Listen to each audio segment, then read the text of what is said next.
more in the scene. So, it's been a while. I think it's been what, like 3-4 weeks since we met. Yeah. So I thought we'll focus on the chat today instead of, like doing the push hands and stuff, which we always do. We don't always film Yeah. what's, Sometimes it's just too distracting to film things, so we kind of focus on doing our practice. But I thought it'll be a good idea for us to have a chat, I know there's at least one person who came to the area, Dr. Mike Shu, who wanted to do a meetup with us over the 4th of July weekend. It so happened, but because we were all very busy. Yeah. So if you're watching it, Mike, we'll try to make it happen some other time. I was in California for 2 weeks, and you guys were busy, so unfortunately we didn't get a chance to meet. So what do you want to talk about today, man?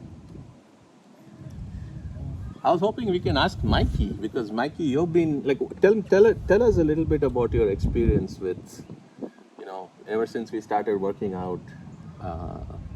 What have you felt, how, like before and after, or before, during? I mean, there's no after because we are continuing to practice. But before that, maybe just the context is that he's been doing Tai Chi since he was 5 years old. Right, yeah.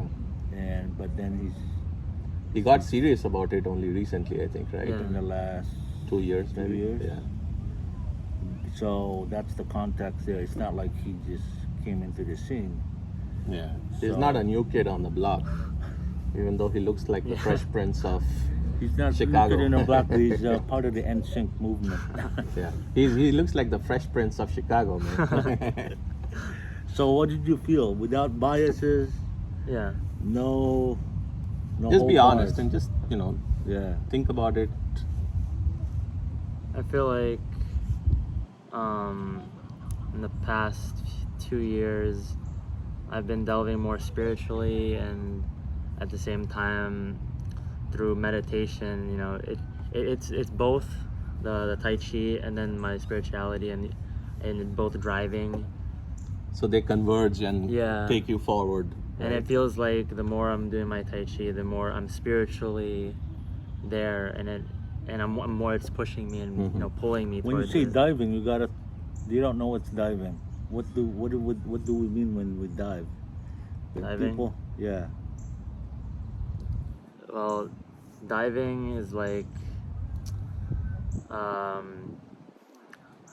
it's a term that we coined. Yeah. From one of our friends who kind of opened it up to us. But it's essentially being able to kind of connect with each other spiritually. And then it's called different names in the Tibetan Buddhist tradition. It's sometimes called Guru Yoga. Sometimes it's called Deity Yoga. So we connect, and then we merge our consciousness into a deity. So it could be like the Buddha, it could be Lord Shiva, it could be Jesus, whoever, what's your favorite, your deity of choice, you merge with them.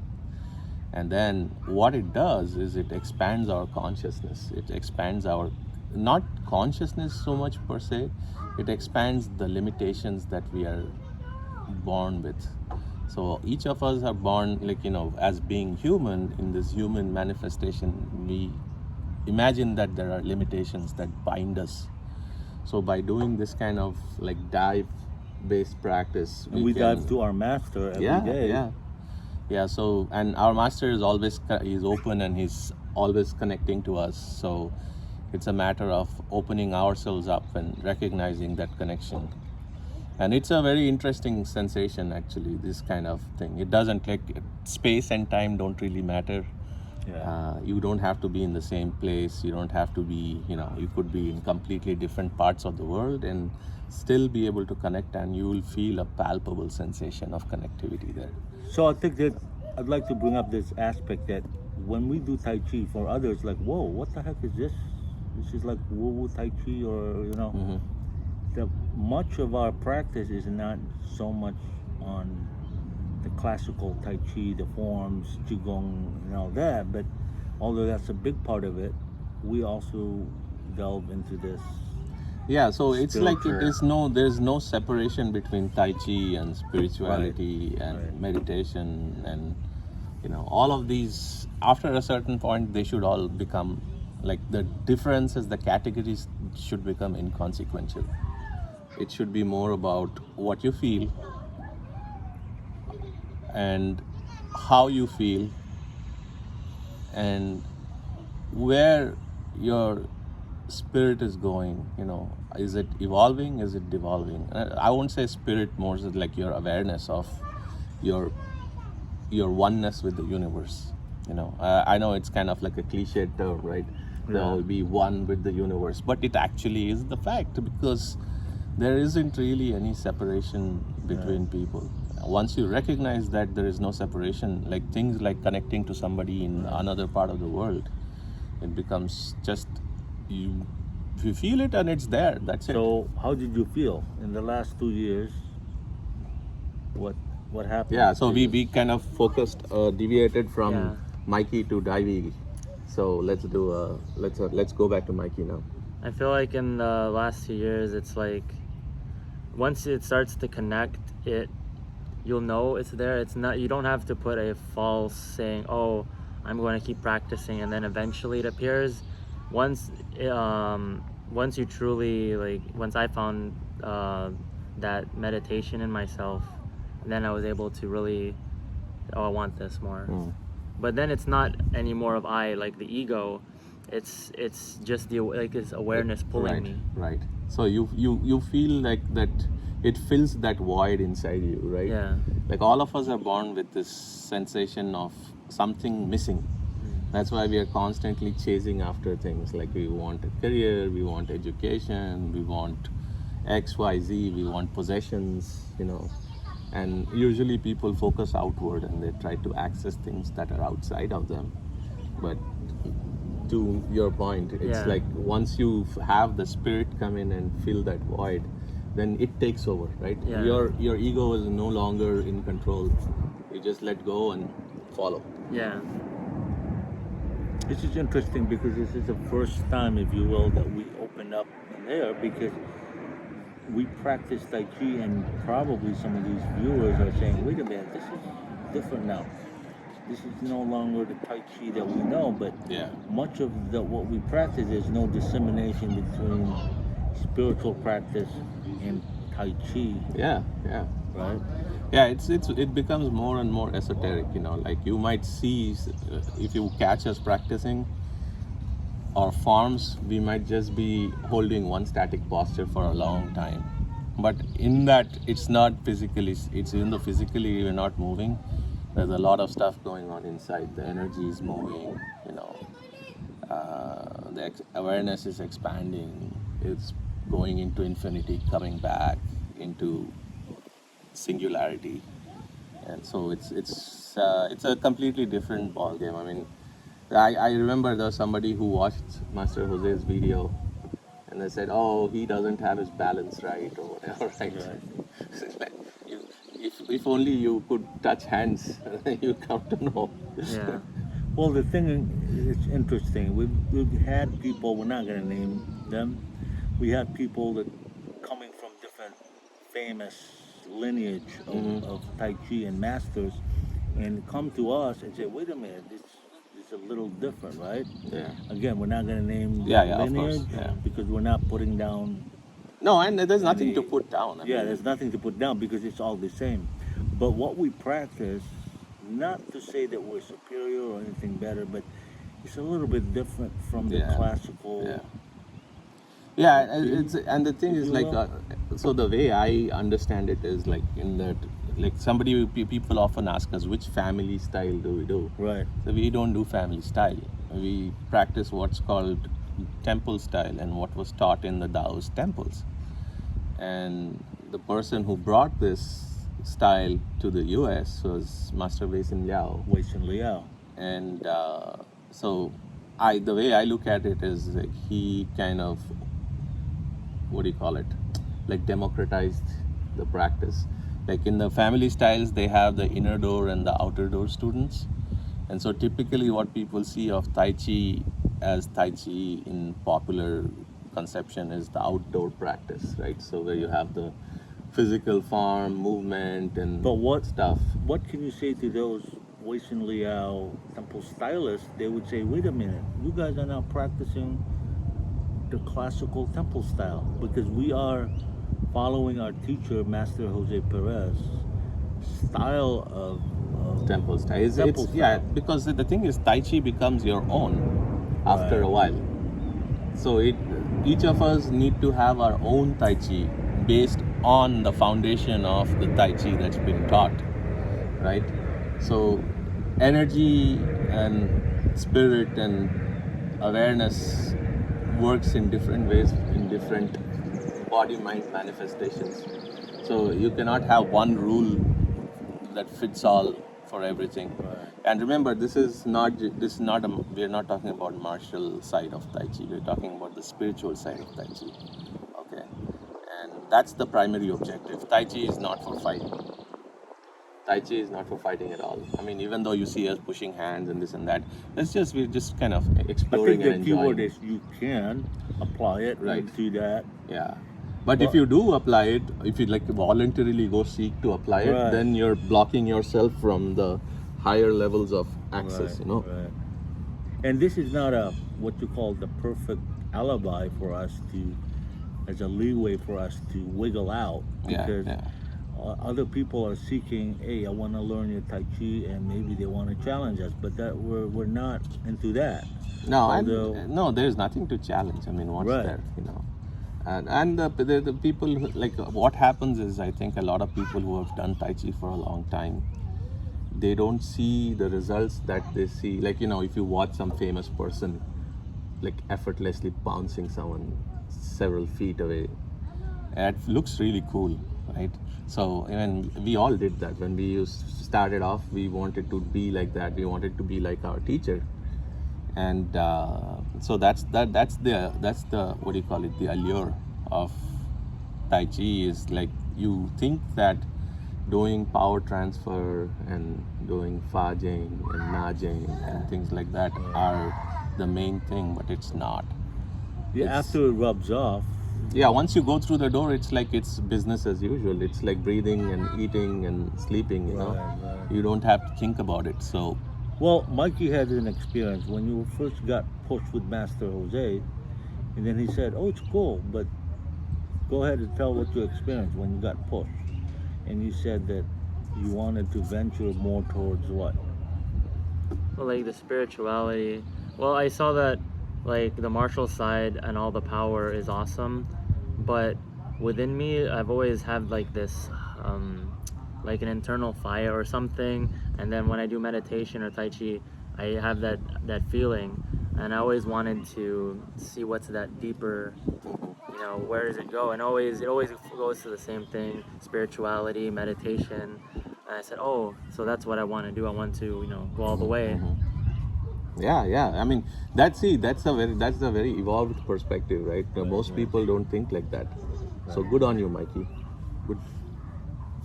And also, going back to our teacher, Master Jose, he, how should I put it? He wasn't a student of like a methodical style of Tai Chi. He is a very, Yeah, let's just say he's transcended. he transcended that, right? He's Yeah, an I mean, artist. he was one of the earliest students of Wei Sin Liao, right? Yeah. So, like, and I think all the contemporaries of Master Jose with Master Liao Right. developed some power, Right. like Ron Hoffman, Right, the late Ron Yeah. Hoffman, and then Master Jose. There's like this guy called Don Miller, and then Kimball Paul. Like, they all basically had something, but Master Jose was always considered to be the only other person beside Wei Sin Liao who can do what Wei Sin Liao can do. right. And so yeah, it's basically, Master Jose is gifted naturally from his lineage and that his family tree and stuff. Well, the like that. allure for me is just much like Mikey. or we should call him Michael now, is that No, man, this- he's always going to be Mikey to me, Mikey. man.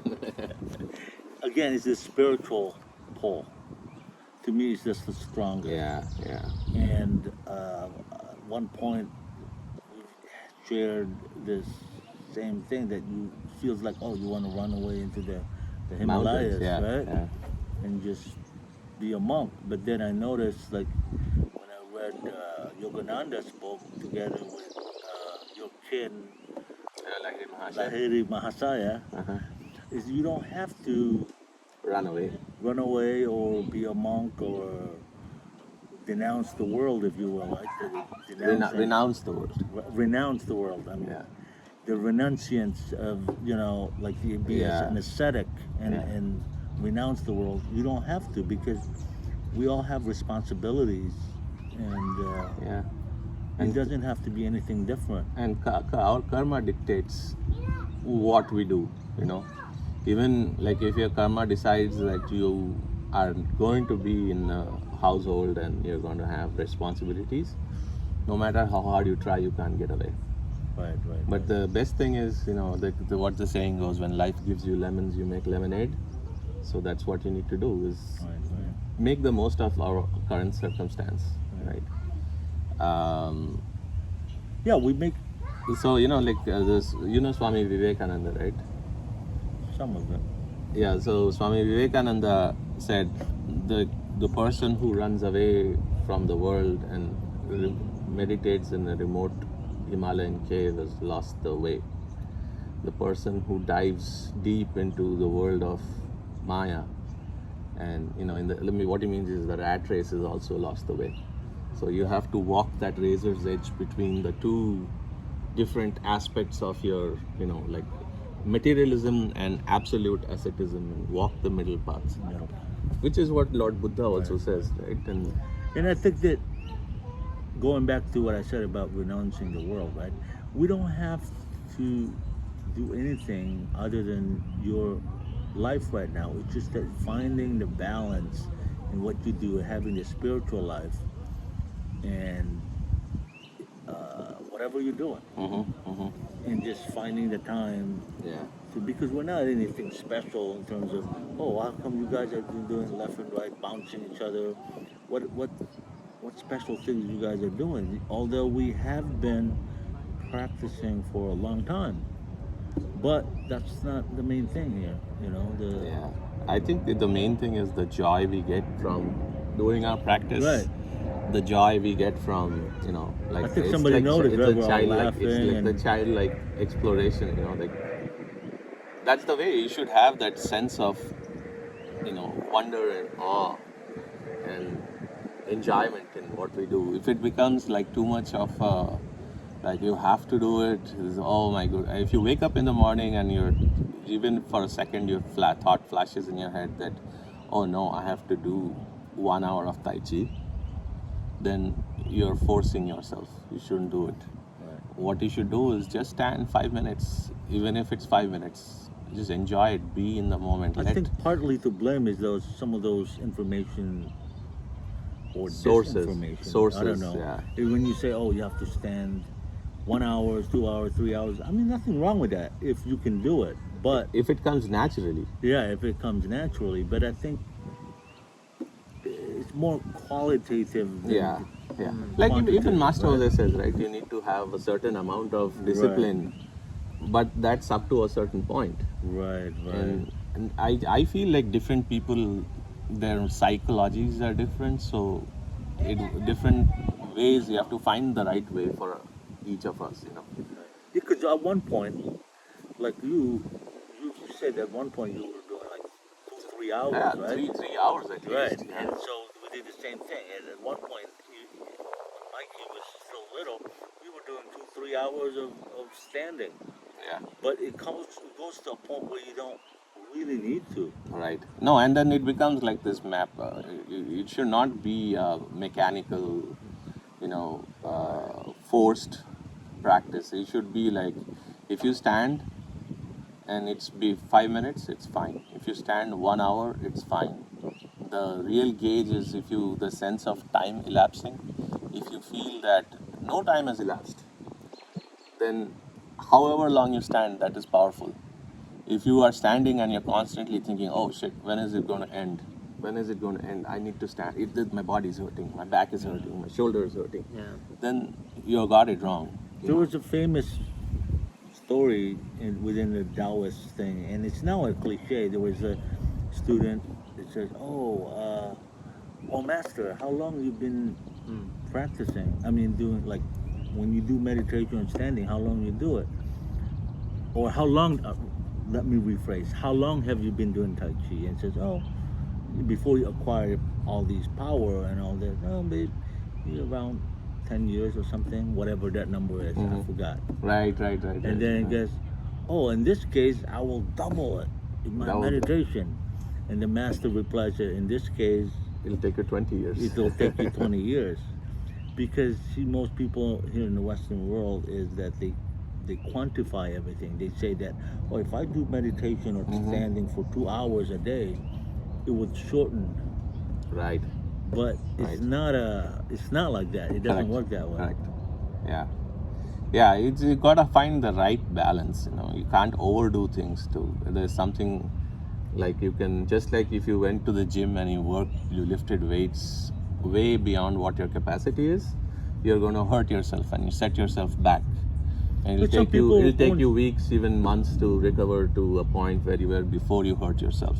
And the same thing with this. You gotta expand your capacity little by little.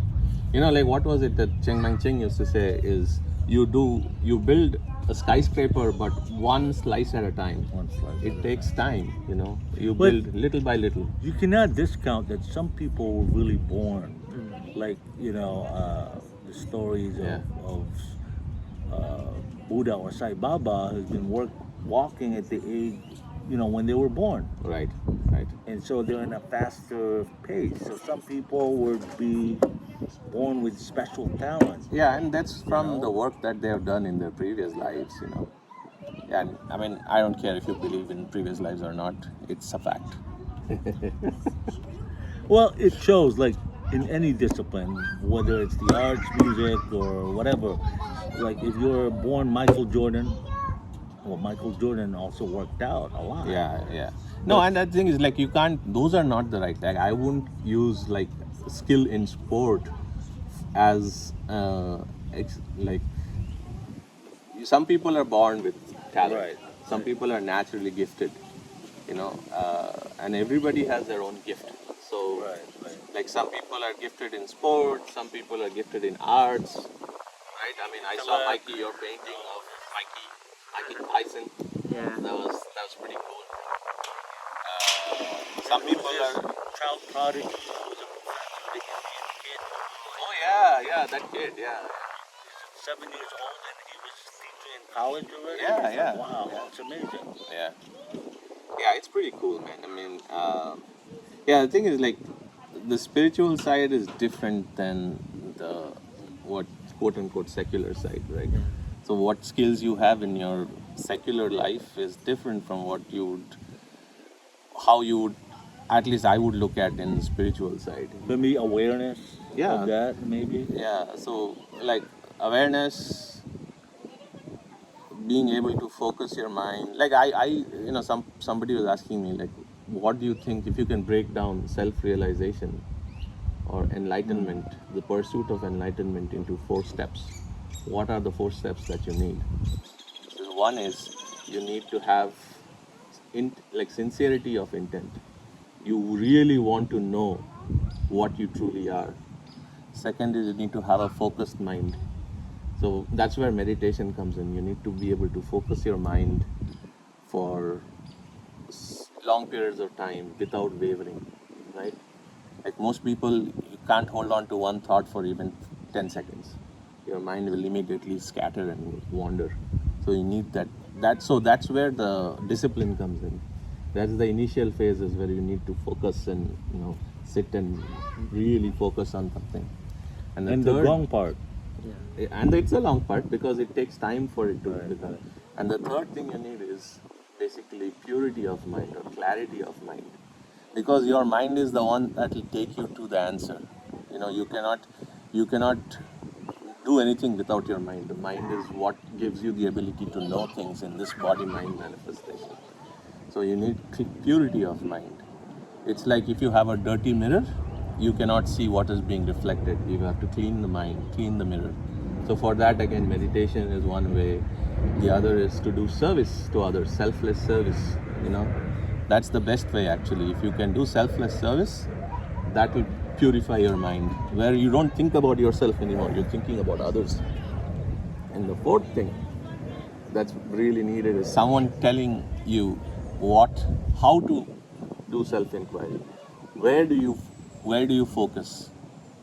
Somebody giving you the knowledge, like the template and the knowledge. It's like right. If you want to find, they used to have this tradition back in ancient India. It is called the Arundhati tradition. Okay, so Arundhati and Vashishta are the names of two sages, but they are also names of two constellations in the sky. And usually Vashishta is very bright and Arundhati is very faint. It's far. Oh. So the way they used to do point to Arundhati is say, okay, look at this tree. You see the branch of that tree? Right above that, if you look at where my finger is pointing, is Vashishta. And then look at that star behind Vashishta. Do you see that? And then do you see that faint light over there that's barely visible? That is Arundhati. So that's what a teacher does, or that's what a method does.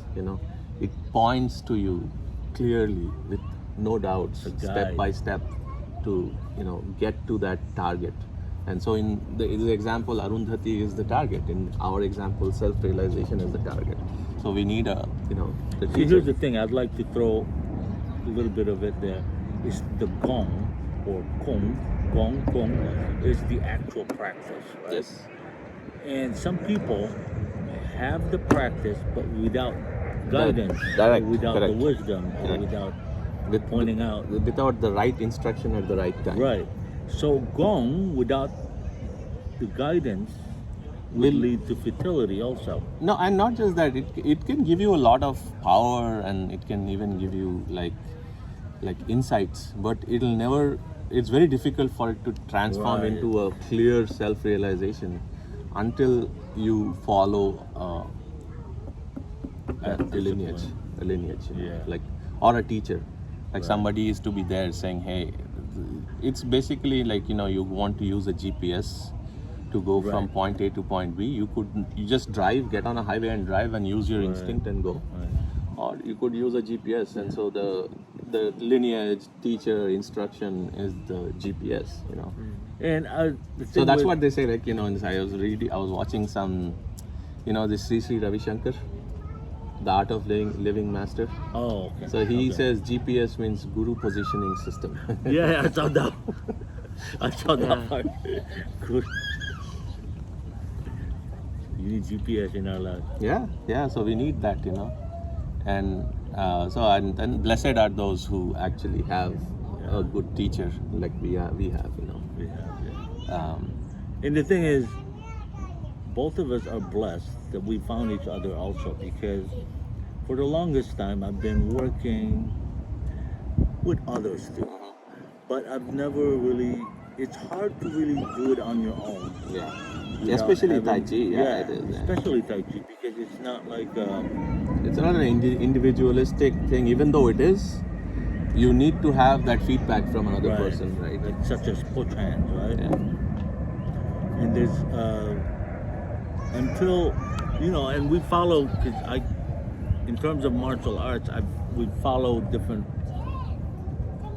paths before we ended up in Tai Chi, Mm-hmm. And I came from traditional Filipino martial arts in Jeet Kune Do, which was very good. But then I found Tai Chi and said, wow, or rather Tai Chi found me. Right. And I mean, that's how it happens, right? So, but I'd like to expound. There's one story. It's not my story. It's a story from Guru Dan Inisanto, which is one of the protege of Bruce Lee. And it's said that this group of people here in basketball, and Group A and Group B. Group A, he told them just to do visualization, Okay. how to shoot the ball. And the Group B is nothing. Okay.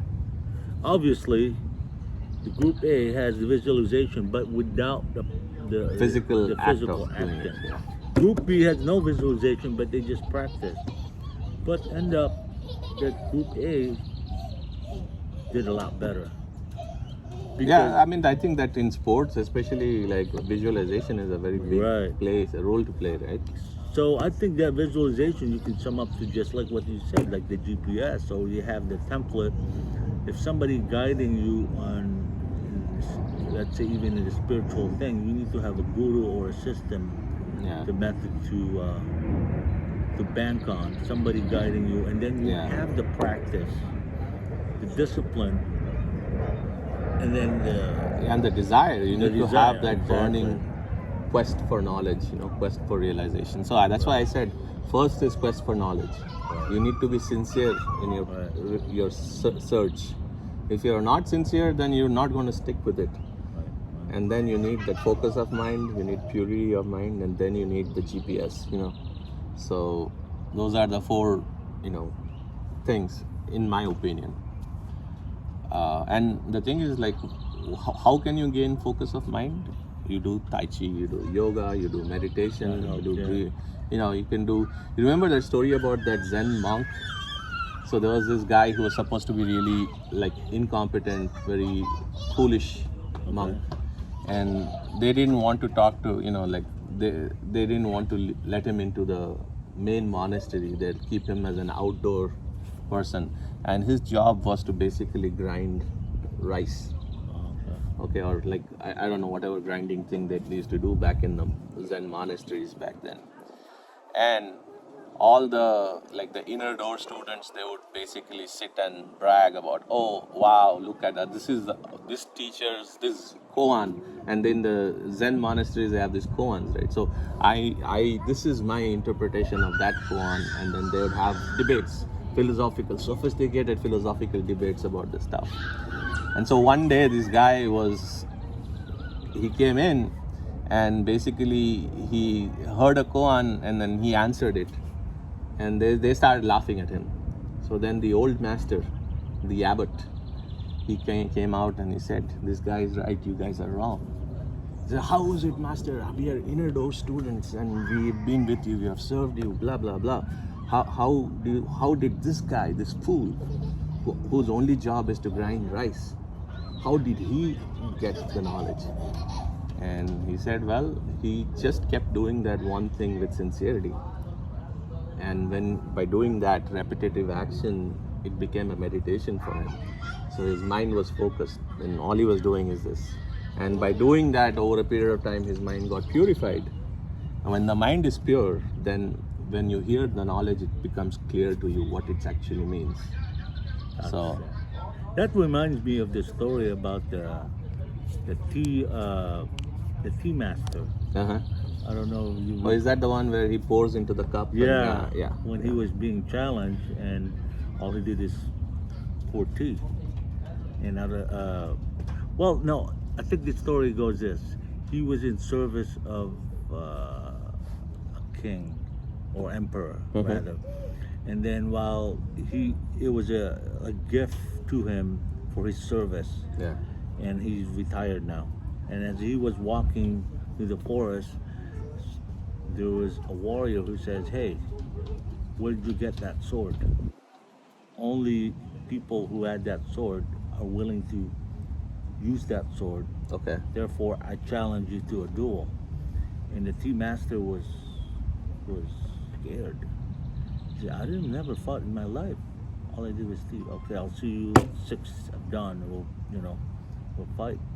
So he was scared, and then as he walked, he saw this old man, and then he served tea. And then he sensed that he's sincere, and he's a warrior. And then so the tea masters knew that he's a master, He says, "Oh, I'm gonna be fighting tomorrow. Please help me. I don't know what to do. I'm gonna die tomorrow." And he says, "What do you do?" He says, "Serve him tea." I said, "What? What do you mean? Just serve him tea? That's it. Just do what you do best." And then so the next morning when he met the warrior who challenged him, he did the tea ceremony.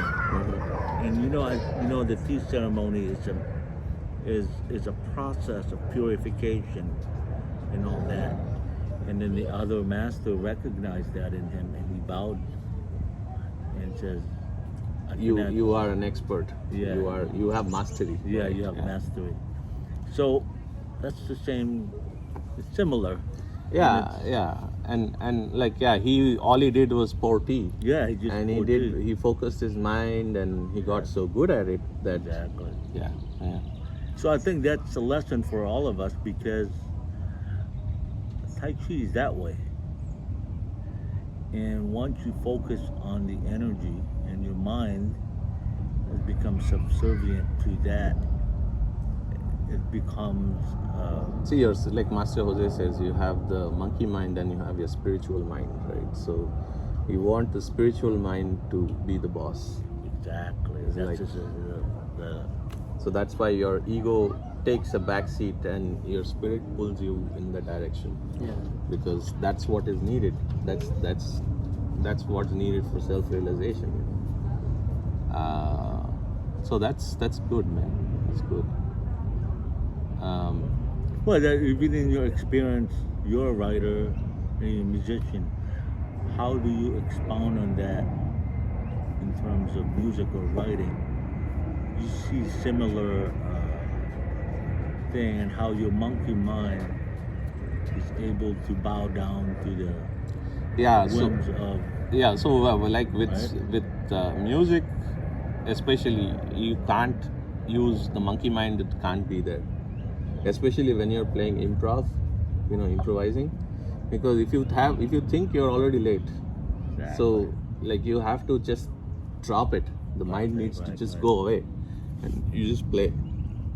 It's like, and like it's weird because you'll sometimes be playing over like very complex chord progressions and stuff like that. And how do you know what to play? But it comes out on its own, And that's a perfect.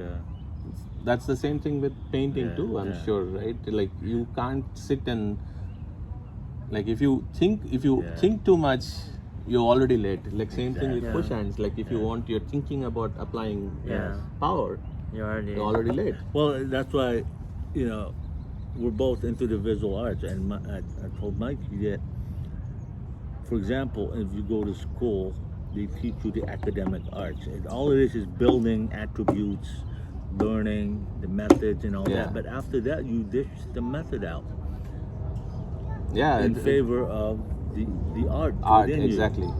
And it's the same thing in music, right? There's no difference. And Yeah, you practice the scales, you practice the technique, and then you just let it go. just let it go. It That's has the to. real Yeah, art. if you're stuck on the technique and the method, then you're lost the way. Same thing. So, in regard to Tai Chi, it's the same. Whatever system that you're following, whether you're doing non-internal art or external art, like kata, for example, in karate, right? Mhm. What's the purpose of kata? Some people are just stuck with the kata and they master kata. Nothing wrong with that. But then Yeah. once you understood that the kata is just a tool for your mind to transcend to the higher purpose of karate, then the kata becomes useless now, right? Yeah. So like in Tai Chi we say you go from no form as a beginner to form as a practitioner to no form again as an expert. Formlessness. Right? Formless. So you go from form, no form to no form, and that's why a lot of times you'll see these old masters look kind of goofy. They just do this and they move their hands. You and brought up arms. earlier, Yeah. our teacher, right? Yeah. Master Jose. Somebody said that, oh, he looks so imbalanced, and how can he, and he doesn't look like the typical master because Right. he's scrawny and He's, skinny. yeah, he's thin and, you know, but yeah, believe me, But he's the most powerful. Yep. yeah, Well, it's the same thing, and you would see or hear stories of the child prodigy in music, for example, right? right. Well, some of the masters, and then here comes the kid, and then he would beat all the masters because he has this gift. And, Right, you right, know, yeah. so Yeah, I think that's good, man. That's good for today, right? yeah. All right. Thanks a lot, guys. Thank